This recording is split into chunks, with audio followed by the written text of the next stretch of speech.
New concerns this morning about who is serving in the president's cabinet and, frankly, how they got there. Acting Defense Secretary Patrick Shanahan has withdrawn his name from the nomination process.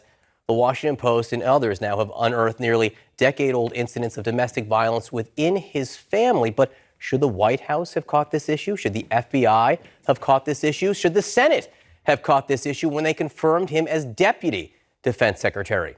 Joining me now is Independent Senator Angus King of Maine. He serves on the Armed Services and the Intelligence Committee. Senator King, thank you so much for being with us. The stories about what went on in the Shanahan family are terrible, and my heart goes out to them. The issue for the country is, how is it that the Senate didn't know? When the Senate confirmed him as Deputy Defense Secretary, how is it that this information wasn't discovered or come out then? Well, first let me share with you how that process works. We go through a hearing process. We meet with the candidates individually, but the FBI report only goes to the chair and the ranking member of the committee. It's very unusual for members of the committee to see the details of an FBI report. I looked at the one on Brett Kavanaugh because I made a special request to do so. But by and large, it goes to the chair. And I honestly don't know whether any of this information was in the FBI report when he was confirmed as deputy. But I think it's also important to realize he never was nominated. His nomination papers never came from the White House.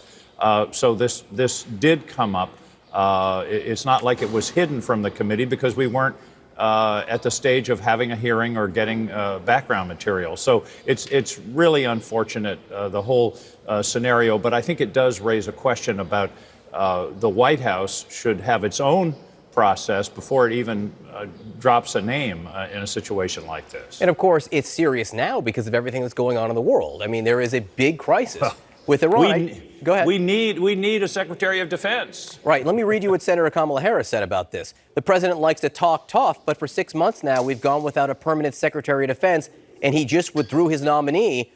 All as Trump marches us toward conflict with Iran, the president is making us less safe. Is the president making us less safe? Well, I'm not running for president, so I'm not going to go that far, but I do think it's a real lapse.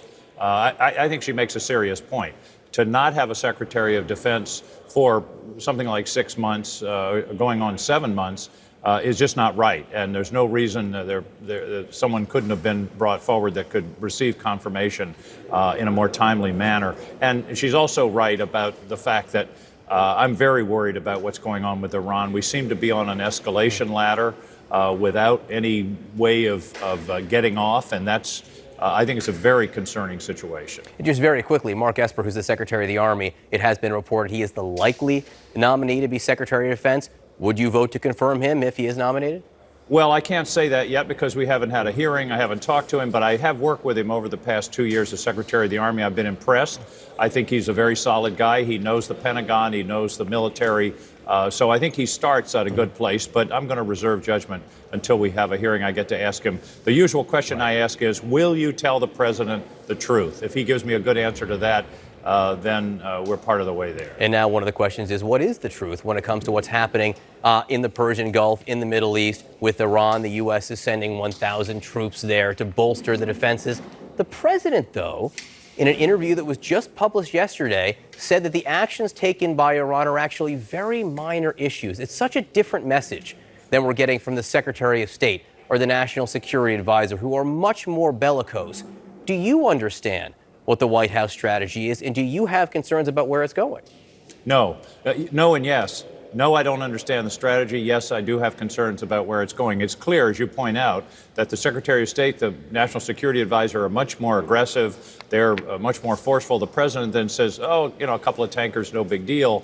That's very confusing, and it's a confusing message to the world and to the Iranians, and it's just hard to determine. And I think, one of the problems, John, that we see in a lot of areas is, what's the strategy? What's the step that comes the day after tomorrow, not just 15 minutes from now? So I think that is a concern. And what really worries me, John, is that the Secretary of State and John Bolton, National Security Advisor, are moving us into a position where the president will feel boxed in and he has to respond in some military way, because I don't think that's his instinct. But that's what's troubling right now. Wars start sometimes or often by miscalculations and misunderstandings. And this is a situation that's ripe for that. One side thinks they're being defensive. The other side thinks, well, those people are being provocative. We've got to strike first. Very dangerous situation. Calm voices are needed at all levels of the administration. Very quickly, there was a report in the New York Times over the weekend about cyber espionage being conducted against Russia. I know as a member of the Intelligence Committee, you can't confirm the details of that, but you know, cyber intelligence is something you were very concerned about, and you were part of a commission to study this and take action. Explain.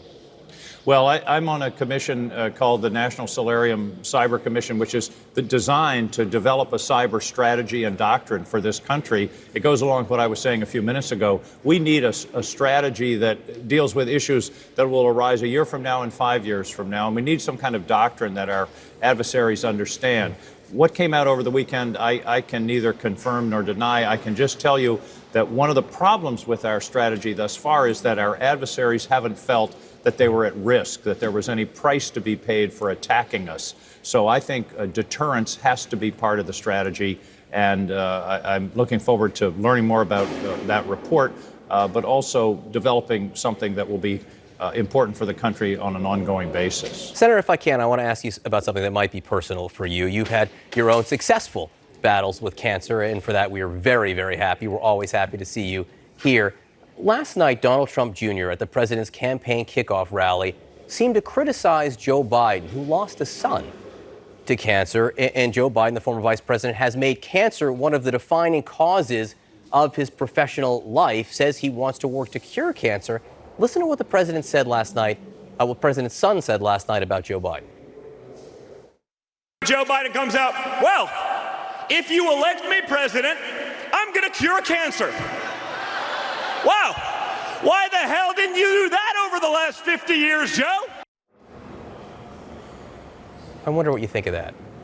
Why would anybody say something like that? I mean, I'm not usually at a loss for words, but I am on that one. That's outrageous. You know, Joe Biden, this is a deeply personal issue for him, and he's talked about a cancer moonshot. And we've learned in our country in the past that when we put the resources toward a problem, we can go a long way. Cancer is a very complicated, awful disease that strikes families all over this country. And if Joe Biden wants to take that on as one of his major priorities, more power to him as far as I'm concerned, but to criticize him for it is just ridiculous. Senator Angus King of Maine, great to have you with us this morning. Yes, sir. Good to be with you, John. Allison?